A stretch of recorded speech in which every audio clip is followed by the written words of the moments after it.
আমরা বিরোধ করি। 2 নাম্বার হচ্ছে পরাশক্তিগুলোর সুবিধা নেয়। 3 নাম্বার হচ্ছে আমাদের উন্নয়ন, দেশের উন্নতি, অগ্রগতি এটা স্থবির হয়ে যায়, এটা বাধাগ্রস্ত হয়। প্রিয় ভাইয়েরা, ইউনিটি, ঐক্য হচ্ছে একটা দেশের উন্নয়নের মূল ভিত্তি। 2 জন কইছে ঠিক।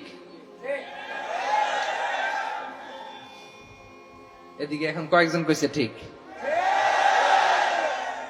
ঐক্য হচ্ছে একটা দেশের, জাতীয় ঐক্য হচ্ছে কোন দেশের উন্নয়ন অগ্রগতির মূল ভিত্তি, ঠিক কিনা বলেন?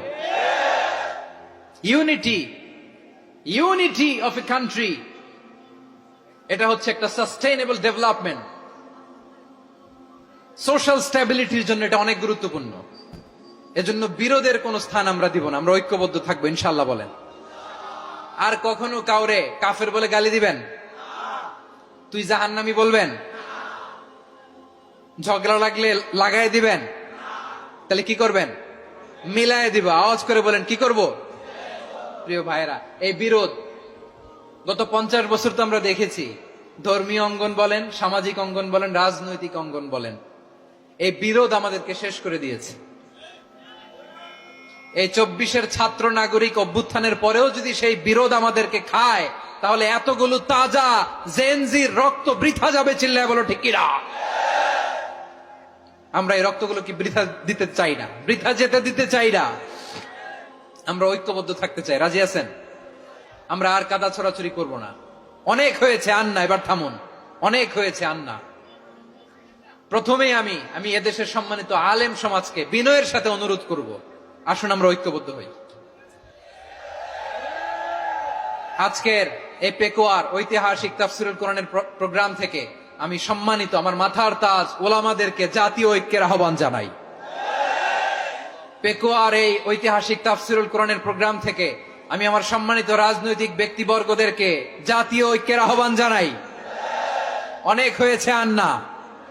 আধিপত্যবাদকে রুখে দিতে হলে, বাংলাদেশের বিরুদ্ধে যে কোনো ধরনের ষড়যন্ত্রকে রুখে দিতে হলে জাতীয় ঐক্যের কোনো বিকল্প নাই। চিল্লায় বলো ঠিক কিনা?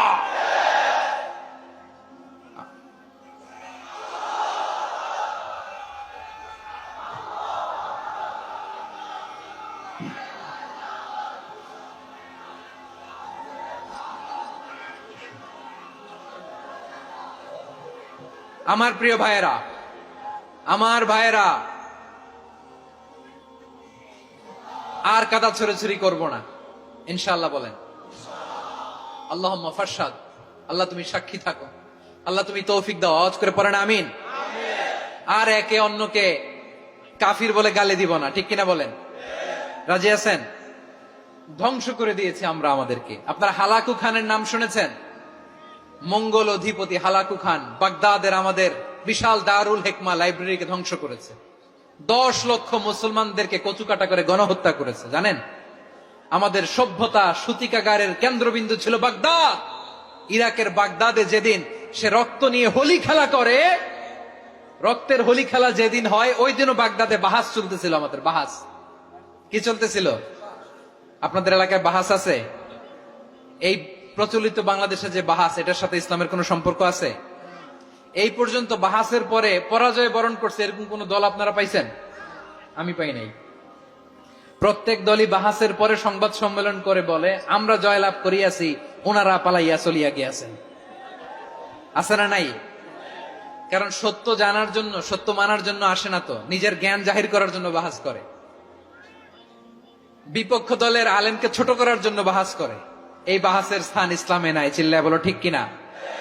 এই সমস্ত বাহাসের দিন শেষ। ঐক্যবদ্ধ হওয়ার বাংলাদেশ। প্রিয় ভাইরা, হালাকু খান সে দারুল হিকমা লাইব্রেরি জ্বালিয়ে পুড়িয়ে এই সব দামি দামি বইগুলো, আমাদের দামি দামি ঐতিহাসিক তুরাসি ক্লাসিক বইগুলোকে দজলা নদীতে ফেলেছে। পুরা দজলা নদী কালো হয়ে গিয়েছে। 10 লক্ষ মুসলমানকে গণহত্যা চালিয়ে এই রক্তের বন্যা যখন দজলা নদীর পানিতে মিশে গিয়েছে, দজলা নদীর পানি লাল হয়ে গিয়েছে। যেই দিন বাগদাদে গণহত্যা চলে, ওই দিনও বাগদাদে বাহাস চলতেছিল। কিসের বাহাস জানেন? মেসওয়াক, ডান মারি থেকে করা সুন্নাহ, এটা আমরা জানি। এখন কি উপরের মারি না নিচের মারি? বাহাসের বিষয়। এই বাহাস করবেন আপনারা? বিশ্ব যখন এগিয়ে চলেছে, আমরা তখন বসে বিবি তালাকের ফতুয়া খুঁজেছি কোরআন হাদিস চষে। তালাক ইসলামের অনেক গুরুত্বপূর্ণ অনুষঙ্গ। তালাক কোরআনের একটা সূরা। কিভাবে তালাক হবে না হবে আমাদের ফোকাহায়ে একরাম, আমাদের আকাবেররা সব বলে গিয়েছেন, সব জানা। আপনি হয় এটা মানবেন নয় ওইটা নিয়ে বাহাসের দরকার নাই, ওইটা নিয়ে মারামারির স্থান ইসলামে নাই। আওয়াজ করে বলেন ঠিক কিনা? এখন পেকুয়ার ভাইরা শেষ কথা বলি, আওয়াজ করে বলেন আমরা ঐক্যবদ্ধ হতে চাই কি চাই না?